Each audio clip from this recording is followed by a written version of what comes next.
Hello, Bachcho. Welcome to Pragya Educations. And today we will be talking about the MCQ of the chapter Molecular Basis of Inheritance, and the topic will be nucleic acid. हमने थोड़ा बदलाव करा है. We will discuss the easy question first, then medium, and then we'll move to tricky one.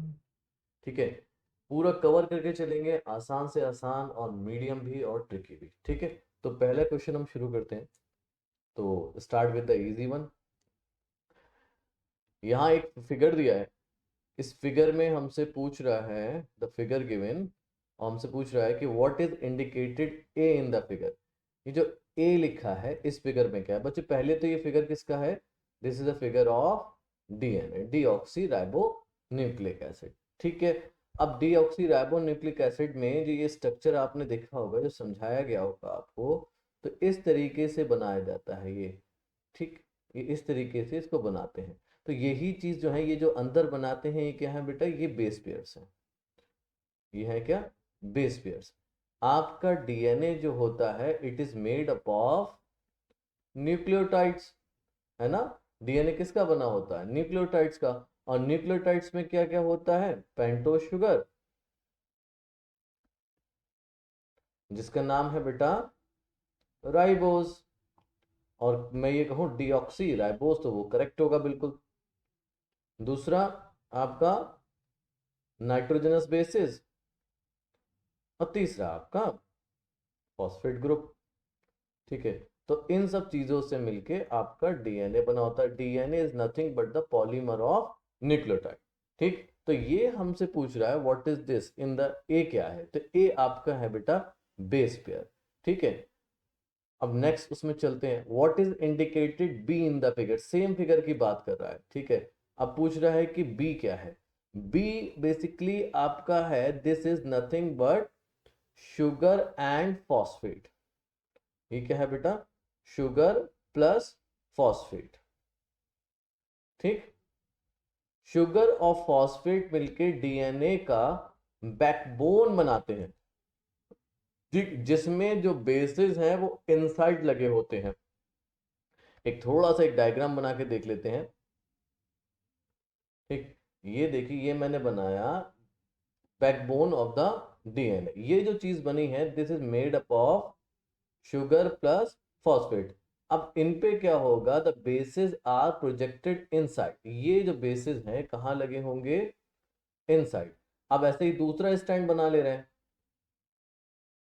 ये भी किसका है? ये जो बैकबोन बनी है, this will be of sugar and phosphate.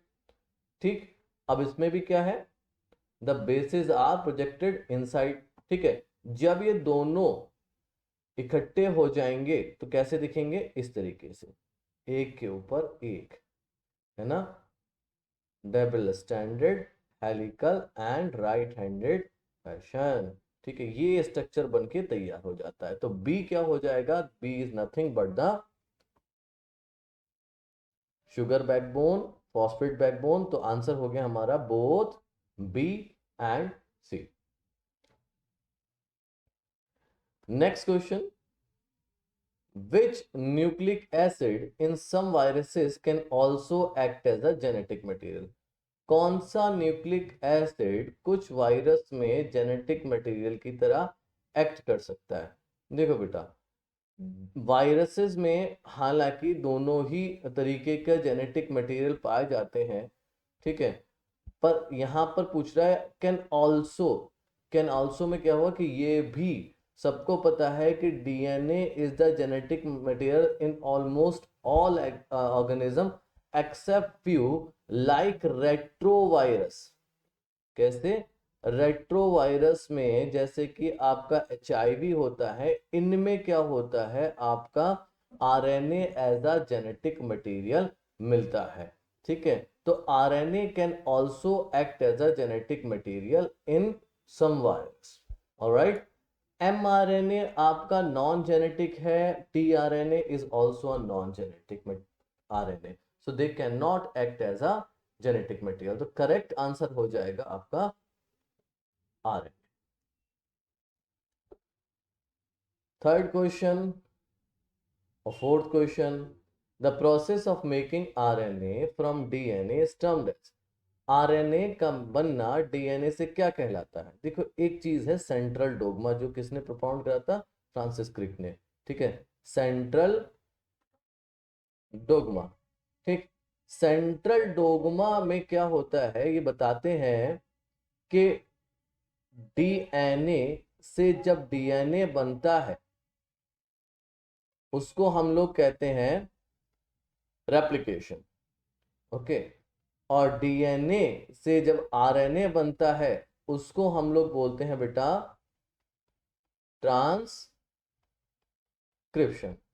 और जब आरएनए से प्रोटीन बनता है उसको हम लोग बोलते हैं बेटा ट्रांसलेशन। ऑलराइट, सो डीएनए से आरएनए बना, ट्रांसक्रिप्शन। ठीक ठीक, और आरएनए से प्रोटीन बना तो ट्रांसलेशन। ये है फ्लो ऑफ इंफॉर्मेशन। कैसा है? In one direction. ठीक है, कि इंफॉर्मेशन जो फ्लो होगी वो from the DNA to RNA and from RNA to protein. ठीक है बेटा, तो करेक्ट आंसर हो जाएगा the process of making RNA from DNA is known as transcription.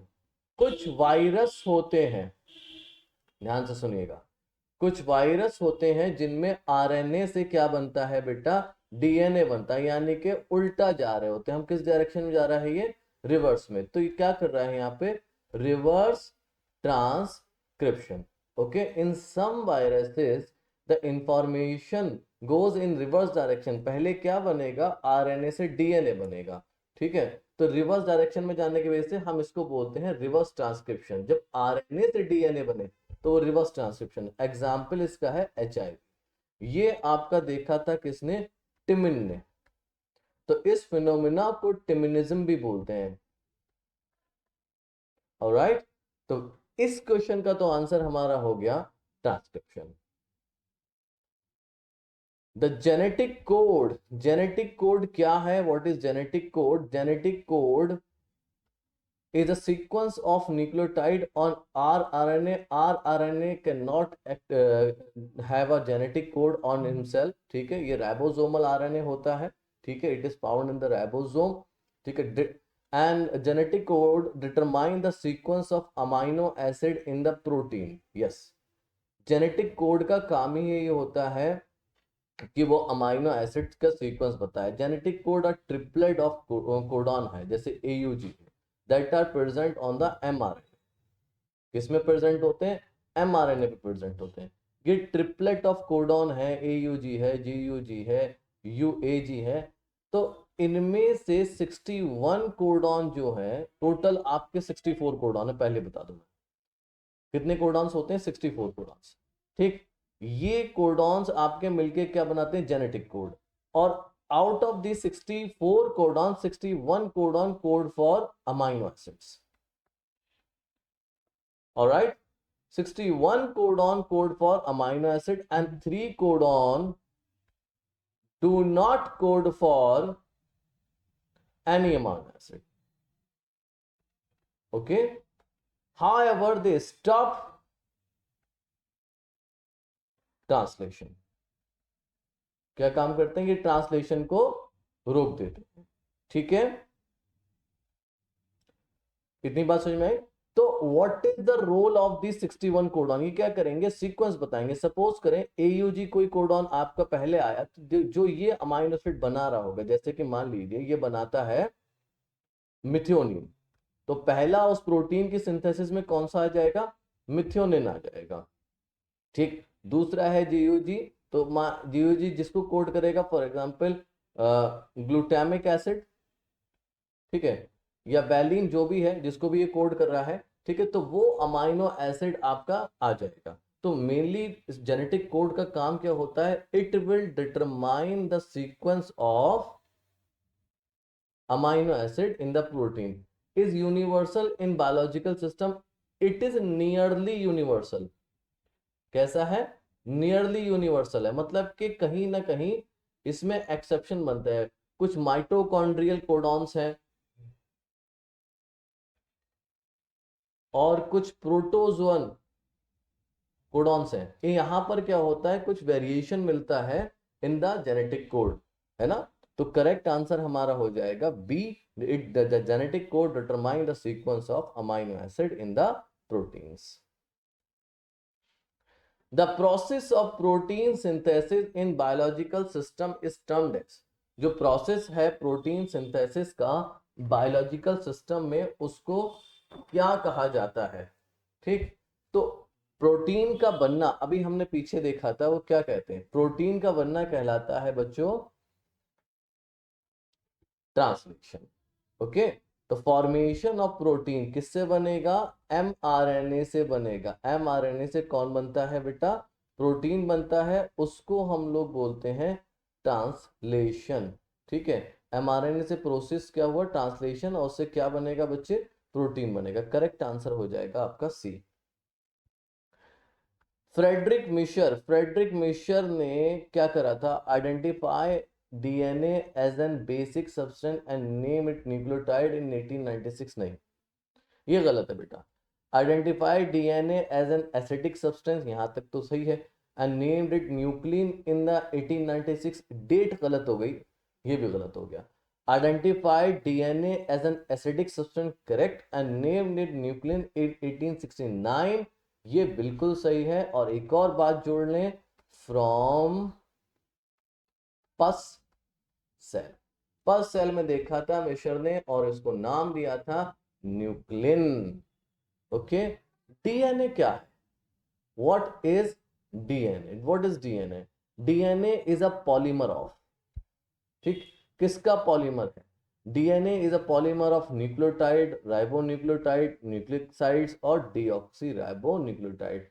देखिए डीएनए में जो शुगर होती है वो होती है डीऑक्सी राइबोज, ठीक है, इसी वजह से हम लोग क्या करेंगे, इसको आंसर लगाएंगे deoxy ribo nucleotide. However the answer nucleotide is also correct, DNA is a polymer of nucleotide, है ना, मगर डीऑक्सी राइबो शुगर की वजह से we will go with the answer deoxy ribo nucleotide. देखो डीएनए बना किसका होता है, थोड़ा समझ लो, ठीक है, DNA is a polymer of deoxy ribo nucleotide. इस डीऑक्सी राइबो न्यूक्लियोटाइड में होता क्या क्या है, पहली चीज होती है नाइट्रोजन बेसिस, ठीक, नाइट्रोजन बेसिस में आते हैं आपके प्यूरिन्स, प्यूरिन्स में आता है एडेनिन ग्वानिन, और दूसरा आता है पायरामिडिन, पायरामिडिन में आता है थायमिन, साइटोसिन और यूरेसिल। एडेनिन हमेशा थायमिन से जुड़ता है bye double hydrogen bond, guanine हमेशा साइटोसिन से जुड़ता है bye triple hydrogen bond. Uracil मैंने इसलिए लिखा क्योंकि ये आपका पायरामिडिन का बेस है, however this uracil is found in RNA in place of thymine. ठीक है बेटा, अब डीएनए में आपको ये 4 बेस मिलेंगे, ठीक है, pairing by A to D and G to C. इसके अलावा जो मिलता है बेटा, इसके अलावा मिलता है आपका पेंटोज शुगर, ठीक है, क्या मिलती है, पेंटोज शुगर। पेंटोज शुगर में आपको 5 कार्बन की शुगर मिलती है, ठीक है, यहां पर H O H, H and H O H and H C H two O H, ठीक है। अब मैं कार्बन की पोजीशन बता दे रहा हूं आपको, यहां पर आपका पहला होगा, यहाँ दूसरा होगा, यहाँ तीसरा होगा, ये चौथा होगा, यहाँ पर पांचवा होगा, ठीक है, ये हो गई आपकी पेंटो शुगर। ठीक, तीसरा आपको मिलता है बेसिकली, ये जो पेंटो शुगर है मैं इसका भी नाम बता दे रहा हूं आपको, this pentose sugar is deoxyribose. अब देखिए इसको डीऑक्सी राइबोज क्यों कहते हैं, क्योंकि यहाँ पर जो सेकंड पोजीशन पे जो हाइड्रोक्सिल ग्रुप प्रेजेंट होता है राइबोज शुगर में, वो यहाँ नहीं होता है ना, ये यहाँ से O निकल जाता है, यहाँ पर क्या जाता है, सिर्फ H आता है ना, तो इसी वजह से इसको हम लोग बोलते हैं डीऑक्सी राइबोज। क्योंकि राइबोज शुगर में क्या होगा, मैं राइबोज शुगर का भी डायग्राम बना के दिखा दे रहा हूँ, ये आपका हो गया OH, यहाँ पे H, यहाँ पे H, यहाँ पर OH, यहाँ पर H, यहाँ पर OH, यहाँ पर H और यहाँ पर CH2OH। आप देखें ये शुगर कौन सा है, ये शुगर है राइबोस। अब इस राइबोस शुगर में आप देख रहे हैं, तो ये राइबोस शुगर में क्या है, सेकंड पोजीशन पे OH ग्रुप है, ये OH ग्रुप पाया जाता है राइबोस शुगर में। ये कौन सी शुगर है, डीऑक्सी, यानी कि एक हाइड्रोक्सिल ग्रुप कम हो गया, इसी वजह से डीएनए में ज्यादा स्टेबिलिटी होती है एज कंपेयर टू अदर। चलिए अब तीसरी चीज भी समझ लेते हैं। तीसरा जो कॉन्स्टिट्यूएंट होता है न्यूक्लियोटाइड का वो होता है बेटा फॉस्फेट ग्रुप। अब इस फॉस्फेट ग्रुप में कौन आता है H3PO4। ठीक है, H कितने होंगे 3, ठीक है ना। ऑक्सीजन कितने होंगे 4, ठीक है। तो H3PO4 ये आपका जुड़ा होता है 5th कार्बन से, और इसका मेन काम ये होता है कि ये डीएनए को एसिडिक नेचर प्रोवाइड करता है और निगेटिव चार्ज देता है। डीएनए को इसीलिए हम क्या बोलते हैं deoxy ribo nucleic acid, and DNA is negative in charge. तीनों अपना जुड़े होते हैं। मैं आपको यहाँ पर जल्दी फटाफट एक जल्दी क्विकली मैं आपको बता दूं कौन कौन कैसे कैसे जुड़ा होगा। अब देखिए इस न्यूक्लियोटाइड का फॉर्मेशन बता रहा हूँ। यहां पर आपका नाइट्रोजनस बेस आके जुड़ेगा, बॉन्ड रहेगा एंड ग्लाइकोसिडिक बॉन्ड, ठीक है। और यहां पर आपका फॉस्फेट ग्रुप आपका आके जुड़ जाएगा, ये यहां पर बॉन्ड होगा आपका फॉस्फो ईस्टर बॉन्ड, ठीक है। अब आप जानते हैं एक न्यूक्लियोटाइड दूसरे न्यूक्लियोटाइड से जुड़ेगा, ठीक है। एक न्यूक्लियोटाइड दूसरे न्यूक्लियोटाइड से जुड़ेगा, तो दो न्यूक्लियोटाइड के बीच में जो बॉन्ड आएगा that will be phosphodiester bond, ठीक है। ये किस किस के बीच में होता है मैं थोड़ा सा और डिटेल बता दे रहा हूं क्विकली आपको, जिससे कि आपको बिल्कुल भी कोई कंफ्यूजन ना हो।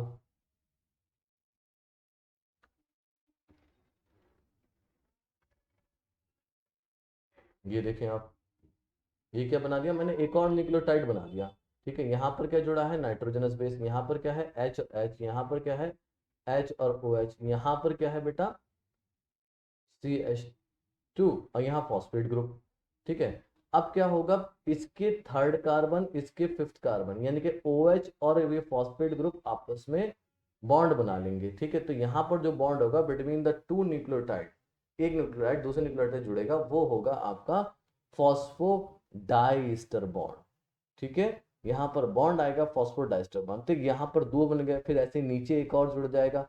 तो जब ये जुड़ते जाएंगे बाय द एक न्यूक्लियोटाइड दूसरे न्यूक्लियोटाइड जब जुड़ते जाएंगे by the first phosphodiester bond, तो आपका क्या बन जाएगा पॉलीन्यूक्लियोटाइड, और उस पॉलीन्यूक्लियोटाइड को हम लोग कहेंगे डीएनए, ठीक है। This that is why the answer will B deoxyribo nucleotides, ठीक है। चलिए आगे क्वेश्चन देखते हैं। ये एक स्ट्रक्चर बना हुआ है, what is indicated A in the figure. A क्या है इस फिगर में, ठीक है बेटा।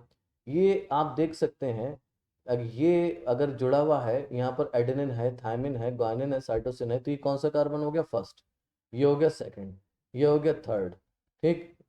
और यहाँ पर ये 5th, ये 4th, ठीक है।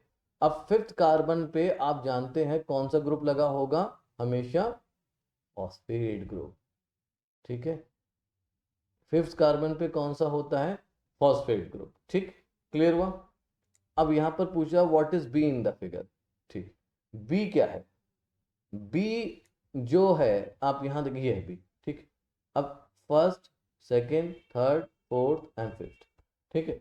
अब बी पे क्या है आप OH लगा हुआ है, और ये कौन से कार्बन पे लगा है 3 कार्बन पे यानी कि 3 प्राइम पे, तो ये OH क्या है, OH को हम लोग क्या कौन सा ग्रुप मानते हैं हाइड्रोक्सिल ग्रुप। तो 3 कार्बन पे क्या मिला हमें हाइड्रोक्सिल ग्रुप मिला, इसीलिए डीएनए की जो पोलैरिटी होती है वो 5 प्राइम 3 प्राइम एक स्ट्रैंड की होती है। अब इसके बराबर में जो स्ट्रैंड आएगा उसकी पोलैरिटी होगी 3 प्राइम टू 5 प्राइम। तो ये जो रहते हैं DNA is always anti parallel, है ना। मगर एंटी पैरेलल होने के बावजूद भी ए किससे ज्वाइन होगा थायमिन से, जी किससे ज्वाइन होगा साइटोसिन से, ओके।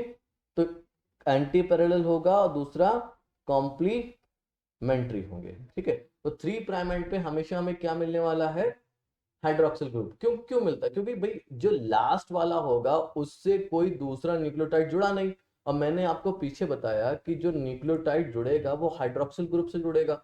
तो जब इससे कोई न्यूक्लियोटाइड जुड़ा ही नहीं है, इसका आप देखो ये मान लो तो फर्स्ट है, ये मान लेते हैं लास्ट है, अब इससे कोई न्यूक्लियोटाइड जब जुड़ा ही नहीं तो खाली रह गया, तो 3 प्राइम पे मुझे क्या फ्री मिला, OH ग्रुप। ठीक है, अब यहां पर हम देखें इस पहले वाले से कोई नहीं जुड़ा है, तो 5 प्राइम पे मुझे क्या मिला है, फॉस्फेट ग्रुप। तो 5 प्राइम पे मेरा फ्री रहता है फॉस्फेट ग्रुप, 3 प्राइम पे मिल जाता है हाइड्रोक्सिल ग्रुप। क्लियर? तो करेक्ट आंसर हो गया इसका hydroxyl group. Next question is the length of DNA is defined in terms of, length of DNA क्या होंगे, number of nucleotide, base pairs. देखिए लेंथ ऑफ डीएनए डिटरमाइन करता है कि उसमें कितने न्यूक्लियोटाइड्स हैं या फिर मैं कहूं कितने बेस पेयर। ठीक, जितने एक न्यूक्लियोटाइड जुड़ा, दूसरा न्यूक्लियोटाइड जुड़ा, तीसरा न्यूक्लियोटाइड जुड़ा, चौथा न्यूक्लियोटाइड जुड़ा, पांचवा न्यूक्लियोटाइड जुड़ा, तो न्यूक्लियोटाइड विल, ये डीएनए जो होगा वो डबल स्टैंडर्ड होगा, तो यहां पर भी दूसरा आएगा, दूसरा आएगा, दूसरा आएगा, तो ये क्या बनाएंगे, बेस पेयर इधर बन रहे होंगे और इधर क्या होंगे, न्यूक्लियोटाइड्स होंगे। एक ही बात है। ठीक है, तो मेरा आंसर तो हो जाएगा जितने ज्यादा न्यूक्लियोटाइड उतना ज्यादा लंबा डीएनए, जितने ज्यादा बेस पेयर उतना ज्यादा लंबा डीएनए। तो करेक्ट आंसर क्या हो गया बच्चों, both A and B. Number of nucleotide and base pair, देखो बेस पेयर आपके क्या है, जैसे एडेनिन आपका किससे जुड़ गया, थायमिन से जुड़ गया, ये क्या बनाया इसने, बेस पेयर। ठीक, बेस पेयर, मगर यहां न्यूक्लियोटाइड कितने हो गए, अगर मैं एंटी की बात करूं 2। ठीक, एक बेस पेयर में बच्चों याद रखना, एक बेस पेयर में there will be 2 nucleotides. Okay, so either the length of the DNA can be defined in terms of nucleotides or in terms of base pair। एक बैक्टीरिया, एनसीईआरटी का सब कुछ एनसीईआरटी का ही बेटा, एक बैक्टीरियोफेज I-174 हैज, ये आपको याद होना चाहिए, इट हैज 5386 न्यूक्लियोटाइड्स। ओके बच्चा, ठीक। एक और चीज बता दूं मैं, how you are going to calculate the length of DNA. Length of DNA equal to number of base pair into distance between them, उनके बीच में डिस्टेंस क्या, वो आपको पता है 0.34 इंटू 10⁻⁹ मीटर। ओके, अभी कुछ भी हो सकता है, तो इस हिसाब से आप क्या करोगे, लेंथ ऑफ डीएनए किसी भी की निकाल सकते हो आप। ठीक, bacteriophage lambda has how many base pair of nucleic acid. Bacteriophage lambda में बेसिकली होते हैं 48502 base pairs in their genetic material. Which of the following holds true for the E coli. ठीक है, ई कोलाई के लिए क्या सच है, E coli has रफली 40 मिनट्स ऑफ डबलिंग टाइम, नहीं, ई कोलाई का जो रहता है वो 20 मिनट्स डबलिंग टाइम रहता है बच्चे। E. coli is a parasite of the human digestive tract, नहीं, it is a commensal of the human digestive tract। E. coli has 4.6 into 10⁻⁹ base pair long genetic material, no, it has 4.6 into 10⁻⁶ long genetic material। ये याद कर ले, सब ये दे रखा है NCERT में। एक न्यूक्लियोटाइड के 3 कंपोनेंट हैं, जल्दी से आंसर दे दो बच्चों, मैं बता चुका हूं आपको, I am giving you time if you can answer this. Alright, you have given the correct answer, I hope कि आपने सब सही आंसर दिया होगा। देखो बच्चों, एक न्यूक्लियोटाइड में क्या मिलेगा, एक नाइट्रोजनस बेस मिलेगा और एक फॉस्फेट ग्रुप मिलेगा, और डिपेंड करता है राइबोस शुगर मिलेगी और डीऑक्सीराइबोस भी मिल सकता है। ठीक है बेटा, तो ये आपको क्या मिलता है, नाइट्रोजनस बेस, फॉस्फेट ग्रुप और ribose sugar. Correct answer will be C. मुझे उम्मीद है सब बच्चों ने करेक्ट आंसर ही दिया होगा। Which of the following is not a pyrimidine, अभी अभी बताया है, कौन सा इनमें से पायरामिडीन नहीं है। देखो पायरामिडीन कौन है बच्चे, पायरामिडीन है थायमिन, पायरामिडीन है साइटोसिन, पायरामिडीन है यूरेसिल, तो अब कौन बचा, adenine. Adenine is purine, purine है ये एडेनिन, और ग्वानिन आपके प्यूरिन है। ओके, तो करेक्ट आंसर हो गया हमारा C, adenine. This is present in DNA and only, and this is present in RNA only. देखिए डीएनए में हमें मिलेगा बच्चों क्या, थायमिन। ठीक है, और आरएनए में हमें क्या मिलेगा, यूरेसिल। ठीक है, किसकी जगह, थायमिन की ही जगह मिलेगा, तो करेक्ट आंसर हो जाएगा थायमिन एंड यूरेसिल। ठीक है, देखिए थायमिन जो है वो ज्यादा स्टेबिलिटी देता है डीएनए को as compare to uracil. A nitrogenous base is linked to the pentose sugar through, एक नाइट्रोजिनस बेस लिंक होगा पेंटोज शुगर से, कैसे कैसे जल्दी से बताओ, अभी बताया मैंने आपको आंसर। ठीक है, ये आपका क्या है, नाइट्रोजनस बेस लिंक हो गया, कौन से बॉन्ड लगेगा यहाँ पर लगेगा बच्चों, जो बॉन्ड लगेगा दैट विल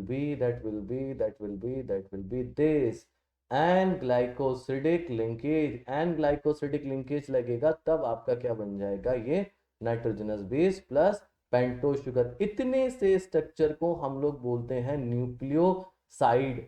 फॉस्फेट को साइड में रख दो, बन जाएगा न्यूक्लियोसाइड। अगर मैं इसमें फॉस्फेट भी ऐड कर दूंगा या फॉस्फेट ग्रुप भी ऐड कर दूंगा इस फिफ्थ कार्बन के साथ by the phospho ester bond, अब मैं तीनों को जब मैं पढ़ूंगा तो ये क्या होंगे, न्यूक्लियोटाइड। आपने क्या टाइट कर दिया इसके साथ, फॉस्फेट ग्रुप। याद करने के लिए बता रहा हूं, इस तरीके से आप याद कर सकते हैं।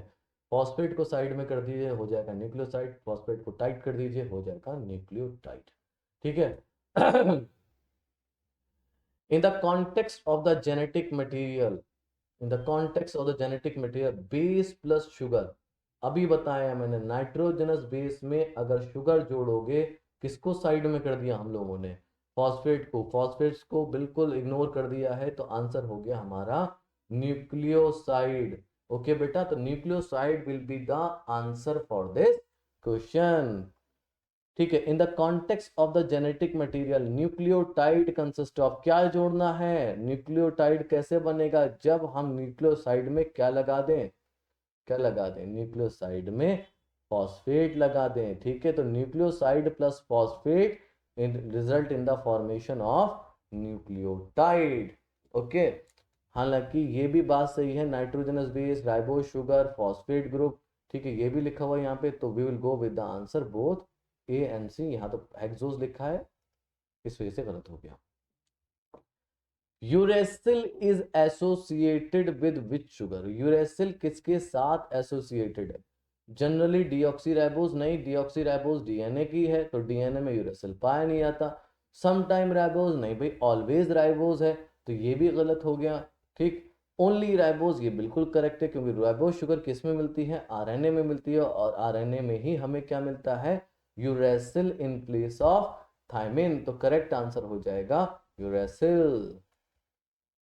5 end of ribose sugar bears, चलिए भाई अब इसमें देखें आप, 5 एंड यानी कि 5 प्राइम, यहाँ पर 5 प्राइम कार्बन लगा है, ये 1 प्राइम है, ये सेकंड प्राइम है, थर्ड प्राइम है, फोर्थ प्राइम, क्या मिलता है बच्चों जल्दी से बताओ, यहाँ पर आके बाइंड करेगा आपका कौन, फॉस्फेट ग्रुप। तो करेक्ट आंसर मेरा हो जाएगा the 5 end of the ribose sugar bears phosphate group, इसीलिए हमें फॉस्फेट ग्रुप का हमेशा कहाँ मिलेगा, 5 प्राइम एंड पे।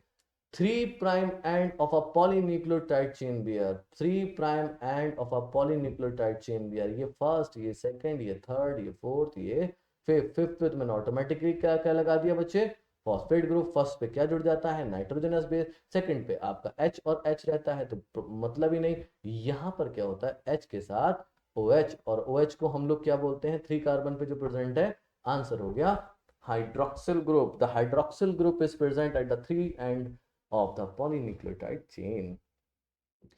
In RNA, every nucleotide residue has an additional group present at the position of ribose. Okay, RNA में हर न्यूक्लियोटाइड, चलिए RNA में देख लेते हैं, ये हो गया, ये हो गया, ये हो गया, ठीक है। नाइट्रोजन ने बेस बना लिया, H H and ribose sugar बना रहा हूं ध्यान से, इसीलिए मैंने क्या करा, सेकंड पोजीशन पे किसको ऐड करा है, OH को, इसीलिए मैंने सेकंड पोजीशन पे OH को ऐड करा है, यहां पर फॉस्फेट ग्रुप आ जाएगा। ठीक है, ये हो गया फॉस्फेट ग्रुप। ठीक, तो सेकंड पोजीशन पे आपको क्या मिल रहा है, OH ग्रुप। तो आरएनए में हर न्यूक्लियोटाइड रेसिड्यू के पास एडिशनल क्या होगा, OH group present at 2 prime position of the ribose. बच्चों याद रखना आरएनए में ये एडिशनल OH ग्रुप जो है वो आरएनए को बनाता है मोर रिएक्टिव, यानी कि लेस स्टेबल बना देता है। ठीक है, तो मोर रिएक्टिव है, लेस स्टेबल है, तो इसी वजह से क्या हुआ, आरएनए म्यूटेट हो के क्या बना, डीएनए बना। RNA was the first genetic material, पर ज्यादा रिएक्टिविटी की वजह से, लेस स्टेबल होने की वजह से, ज्यादा म्यूटेशन होने की वजह से इसमें जेनेटिक इंफॉर्मेशन स्टोर करना बेवकूफी है। ठीक है, alright. Thymine can also be designated as, thymine को हम क्या कह सकते हैं, थायमिन को बच्चों हम लोग कहते हैं पाई मिथाइल यूरेसिल। थायमिन को हम लोग बोलते हैं, इसको लिख लीजिएगा, हो सकता है सवाल आ जाए। ये थे आपके easy question and now we will move to the medium category of the question. Which of the following criteria should be fulfilled by a molecule to act as a genetic material? एक genetic material को genetic material होने के लिए क्या criteria है? ठीक है, पहला ऑप्शन दिया है it should be able to replicate, बिल्कुल सही बात है, हाँ भाई रेप्लिकेट तो हो तभी तो वो जेनेटिक मटेरियल आपका ट्रांसफॉर्म होगा। It should be structurally and chemically stable, ये भी बिल्कुल सही बात है। It should be able to go under slow mutation, बिल्कुल सही बात है, इवोल्यूशन भी जरूरी है। It should be able to express in the form of Mendelian character, ये तो सारी बातें सच हो गई। तो सारी बातें कहाँ लिखी हैं, ऑप्शन 4 में। ये सब करेक्टरिस्टिक किसी भी जेनेटिक मटेरियल के पास होंगे तभी वो जेनेटिक मटेरियल कहलाएगा। ओके, और जिसमें फास्ट हो जाते हैं वो थोड़ा सा उसका म्यूटेशन रेट हाई हो जाता है। Next question is in a segment of DNA 3.2 kilobases are present, इसको थोड़ा सा सॉल्व करते हैं। 3.2 kilobases are present if DNA segment has 820 adenine molecule. Okay, इसमें से 820 क्या है, एडेनिन मॉलिक्यूल है। What will be the number of cytosine? Alright, तो एक पहले तो ये काम करें कि 32 किलोबेस को हम 32,100 बेस पेयर बना दें। ठीक है बेटा, ऐसे लिख दिया मैंने 3200 बेस पेयर। अब मैं क्या, मुझे क्या दिया है, 820 क्या है, एडेनिन। तो सिंपल सी बात है, इफ 820 आर एडेनिन तो 820 will be thymine, because adenine हमेशा किससे जुड़ा होगा, थायमिन से। तो यहां पर कितना हो गया, 820 और 820। अब मेरे 640 न्यूक्लियोटाइड किसके हो गए, बेसिस किसके हो गए बेटा, एडेनिन और थायमिन के। बचा क्या, ग्वानिन एंड साइटोसिन। तो अभी मैं 3200 में से माइनस कर दूं 1640। ठीक है, कितना बचेगा, 06, ओके, एंड 0, सॉरी 04, एक जस्ट सेकेंड, मेरी मैथमेटिक्स खराब हो गई। 1640, ऑलराइट, 0, हाँ 6 एंड 11 और 11 में 6 गए, 5 और ई, alright, 1560 left. Okay, 1560 left. Okay, तो ये में इस पे क्या है, बाकी के न्यूक्लियोटाइड्स हैं, बाकी के नाइट्रोजनस बेसिस हैं, मगर 1560 क्या है, ग्वानिन भी है इसमें और साइटोसिन भी है। तो you know that guanine will be equal to cytosine. तो मैं क्या करूंगा, 1560 को डिवाइड कर दूंगा 2 से। ठीक है, तो अभी क्या आएगा, 2 7 14, 2 8 60 एंड 0 0। तो करेक्ट आंसर क्या होगा, ग्वानिन मेरा कितना आ गया 780, तो साइटोसिन भी कितना होगा मेरा 780। तो मैं क्या चूज करूंगा, 780। आसान है, आपको सिर्फ इसमें ये कैलकुलेशन लगा देनी है और सिंपल सा सवाल निकल के आपके सामने आ जाएगा। The salient feature of DNA is, DNA के सेलिएंट फीचर क्या क्या हैं? ठीक है, it is made up of 2 polynucleotide chain, बिल्कुल सही बात है, ये 2 पॉलीन्यूक्लियोटाइड चेन का बना होता है, correct. Backbone is constituted by nitrogen, sugar and nitrogen base, नहीं भाई, backbone is constituted by sugar and phosphate. 2 chains है पैरेलल पोलरिटी, नहीं भाई, दोनों चेन की क्या रहती है, anti parallel, 5 prime to 3 prime and 3 prime to 5 prime, ये भी बात गलत हो गई। Base in 2 strands are paired through hydrogen bond, ये करेक्ट है भाई, है ना। जो ए से टी होगा वो डबल हाइड्रोजन बॉन्ड, जो जी से सी जुड़ा होगा वो by the triple hydrogen bond. The 2 chain are coiled in left handed fashion, नहीं भाई, जो 2 चेन है वो किसमें, राइट हैंडेड फैशन में, राइट हैंड की तरफ मुड़ती हैं। तो हमारे करेक्ट कौन सा हुआ, फर्स्ट और fourth, correct answer will be B. ठीक है, if there are 10,000 nitrogenous base pair in a DNA, how many nucleotides are there? मैंने आपको बताया था 1 base pair equal to 2 nucleotide, simple. 1 base pair equal to 2 nucleotide। तो यहां पर क्या हुआ, 10,000 base pair है तो कितना न्यूक्लियोटाइड हो गया, 20,000। Correct answer will be C, simple. Backbone in the structure of DNA molecule, जल्दी बताओ जल्दी बताओ जल्दी बताओ जल्दी बताओ। हाँ जी बिल्कुल सही बात है, ये आंसर होगा इसका, pentose sugar and phosphate. The substance which is common in DNA and RNA, RNA और डीएनए में जो सब्सटेंस पाया जाता है, जो दोनों में मिलता है, वो क्या है? हेक्सो शुगर दोनों में नहीं मिलती, हिस्टामिन की बात ही नहीं हुई थी। थायमिन आपका डीएनए में मिलता है पर आरएनए में नहीं मिलता। क्या मिलता है कॉमन? कॉमन है बेटा फॉस्फेट ग्रुप, है ना। तो ये आपका करेक्ट आंसर हो गया, correct answer will B phosphate group, दोनों मिलेंगे, है ना, न्यूक्लियोटाइड दोनों मिलेगा।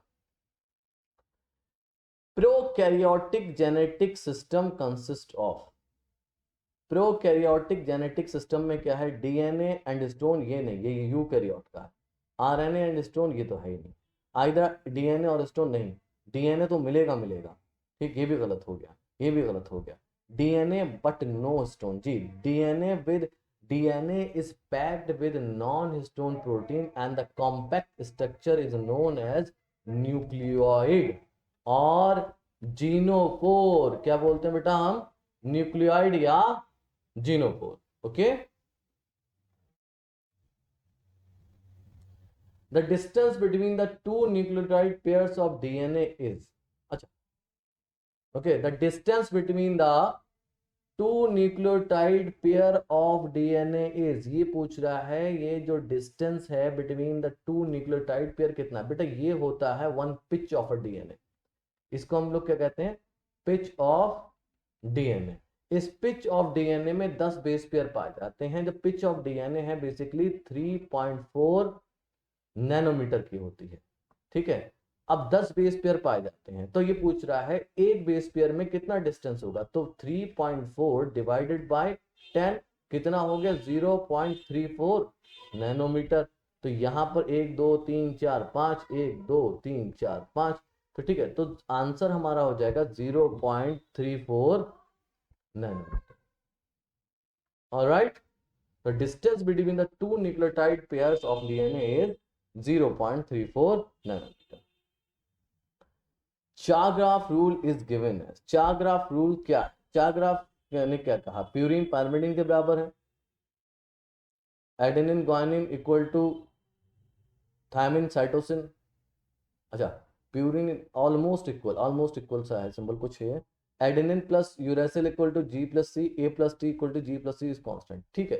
बेटा चारग्राफ ने जो कहा था, भी कहा था एडेनिन और आप ग्वानिन को जोड़ दें, वो किसके बराबर बैठेगा, थायमिन प्लस साइटोसिन के, है ना। इसको अगर मैं ऐसे लिखूं, A plus G upon T plus C equal to 1, ठीक। कैसे बेटा, मान लीजिए एडेनिन आपका 20 है, एडेनिन कितना है, 20 है एडेनिन, तो थायमिन कितना हो गया, 20 हो गया, ठीक। अब मैं कह रहा हूं ग्वानिन आपका 30 है, तो साइटोसिन कितना हो गया, 30 हो गया, ठीक। तो अब यहां जोड़ दो, लगा दो, 20 प्लस 30 अपॉन 20 प्लस 30 कितना आएगा, 50 अपॉन 50 कितना हो गया, 1। तो ये बात तो हमेशा बराबर रहेगी कि a plus G upon T plus C will always be 1। हमेशा कितना रहेगा बच्चे, 1 रहेगा। Wilkins X-ray diffraction showed that the diameter of DNA helixes, जब उन्होंने एक्सरे डिफ्रैक्शन से डाटा प्रोड्यूस करा, मॉरिस विल्किन और रोजालैंड फ्रैंकलिन, ठीक, तो उन्हें यहां पर डीएनए का डायमीटर दिखा, ठीक, वो डायमीटर था बेटा 20 एंगस्ट्रॉम।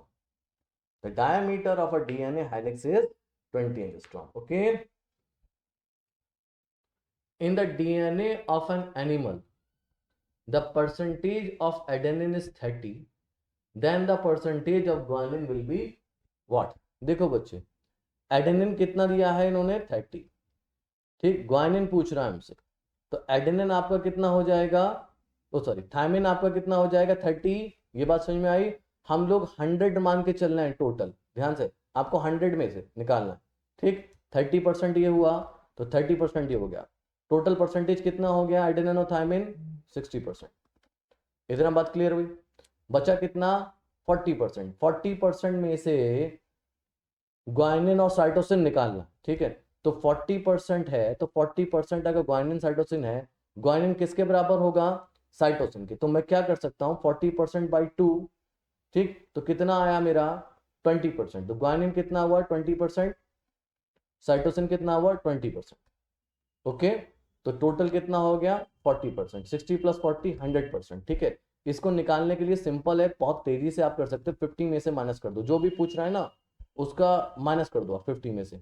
गैडेनिन दिया है कितना 30, ग्वानिन पूछा है तो माइनस करो, 50 में से माइनस कर दो, सिंपल सा 20 आ जाएगा, है ना। Quickly you can answer, you can save your time, ठीक है। कितना होगा बेटा 20% ग्वानिन, ठीक। 100% में से माइनस कर देना, टोटल 60% आया एडेनिन थायमिन, 100% में से 40% बचा, आधा ग्वानिन होगा आधा साइटोसिन होगा, simple answer. Next is extra nuclear DNA is found in lysosome and chloroplast. भाई क्लोरोप्लास्ट में तो मिलता है, लाइसोसोम में नहीं मिलता, इसलिए ये वाला ऑप्शन गलत हुआ। क्लोरोप्लास्ट एंड माइटोकॉन्ड्रिया, जी हाँ, माइटोकॉन्ड्रिया और क्लोरोप्लास्ट के पास अपना डीएनए होता है, जेनेटिक मैकेनिज्म होता है ना। राइबोसोम बनाने क्या होता है, प्रोटीन होता है, सब कुछ बना सकते हैं ये। It is that is why they are called as semi autonomous organelle, they have extra nuclear DNA, and the answer is chloroplast and mitochondria. Okay, so I think I have forgot to mention the level of difficulty, and these are considered as tricky question now. These are what tricky one, ठीक है। Which of the following ratio is generally constant for given species। देखो वो था 4 graph, यहाँ पर बात हो रही है कि इनमें से कौन सा रेशियो जनरली कांस्टेंट है फॉर द गिवन स्पीशीज। हम स्पीशीज को उसके डीएनए के हिसाब से पहचानते हैं by the ratio of A plus T upon G plus C. आप समझे, we identify them by A plus T upon G plus C. Adenine और थायमिन का क्या रेशियो है और ग्वानिन और साइटोसिन का क्या रेशियो, ठीक है। It will vary from person to person, ये वन नहीं आता। जैसे मान लीजिए, अब उसी को हम देख लेते हैं, वहां पर परसेंटेज कितना था एडेनिन का 30, तो थायमिन का क्या हुआ 30, ठीक है। तो यहाँ पर परसेंटेज के हिसाब से लिखोगे कितना हो गया 60%, और यहाँ पर ग्वानिन का कितना था आया था वहाँ 20, तो यहाँ पर साइटोसिन का भी क्या होगा 20, तो यहाँ क्या होगा 20%, सॉरी 40%, ठीक है। तो 6/4 करा, ठीक है, और क्या 6/4 हो गया, ठीक है। 2 to the 4, 2 3 the 6, ठीक, 1.5 क्या आया इसका 1.5। तो स्पीशीज जो ये जो रेशियो है जो AT/GC का है, it will vary from species to species.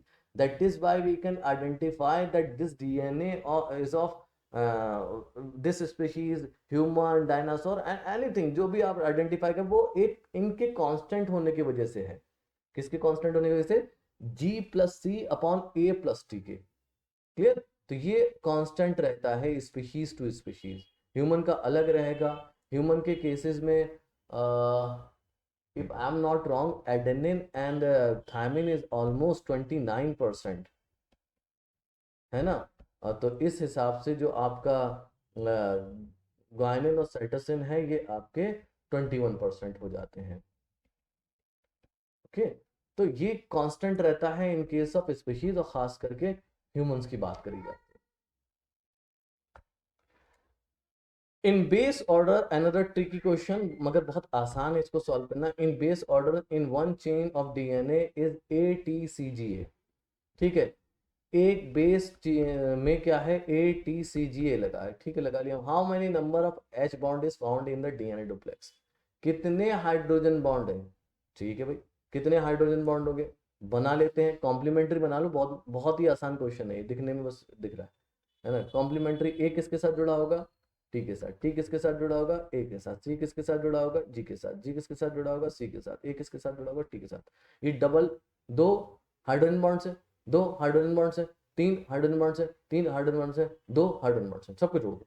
2 2 4 3 6 6 3 2 2 4 4 3 7 7 3 10 and 10 to 12, answer is 12। Simple, इनको जोड़ना ही है, ठीक है, पैरेलल लगा के सबको जोड़ दो। अनदर क्वेश्चन, डीएनए मॉलिक्यूल का डायमीटर जो अभी हमने पढ़ा था 20 एंगस्ट्रॉम, ये यूनिफॉर्म कैसे है, ठीक है, ये यूनिफॉर्म है डबल स्टैंडर्ड होने की वजह से नहीं, प्रेजेंस ऑफ फॉस्फेट नहीं, specific base pairing between purine and pyrimidine, जी बिल्कुल, एडेनिन हमेशा किससे जुड़ा है, थायमिन से, और ग्वानिन हमेशा किससे जुड़ा है, साइटोसिन से।